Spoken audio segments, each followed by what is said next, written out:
So hello guys, তোমরা কেমন আছো? আশা করছি ভালো আছো। সো এই ভিডিওতে মনে হয় সব শেষ করা যাবে না, তাও আমি যতটা পেরেছি ততটা ছবি সিলেক্ট করে দিয়েছি। আরও ছবি আছে, সো আমি পরেও আরও দেবো। এই দেখো আমার জন্মদিন মানে বার্থডে যে ছবি এগুলো আছে সেগুলো আমি সবাইকে খাইয়ে দিচ্ছি। আমার আগের বছরের জন্মদিন যেটা আরও বেশি বড় হয়েছে।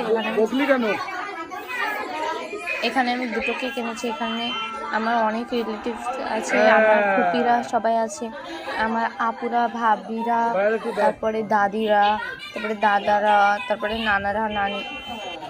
সো এই যে প্রায় সবাই চলে এসেছে। আর প্রতিবেশী তো মনে করো আছে সূর্য ভাইয়ের আম্মু। আর সূর্য ভাই এই যে আমি সবাইকে কেক খাইয়ে দিচ্ছি। আর সূর্য ভাইয়ের তুই চাচতো বোন দুষ্টুমি মিষ্টিতে আমাদের সব কিছু কেটে গেল। সোহানা ফুপি, মিমাপু এদের সবার ছবি একটু কাট হয়ে গেছে। তো এই যে কেক খাওয়াচ্ছে সবাইকে, এগুলো একটু কাট হয়ে গেছে। সো সরি, আমি এবার ঠিক করে দেবো। আমার জন্য একটু উইশ করো না কমেন্টে। So subscribe, bye. এবং আমাকে আরও বেশি বেশি করে ভালোবাসা দাও। সাবস্ক্রাইব বাটনে কেক ছোড়ো।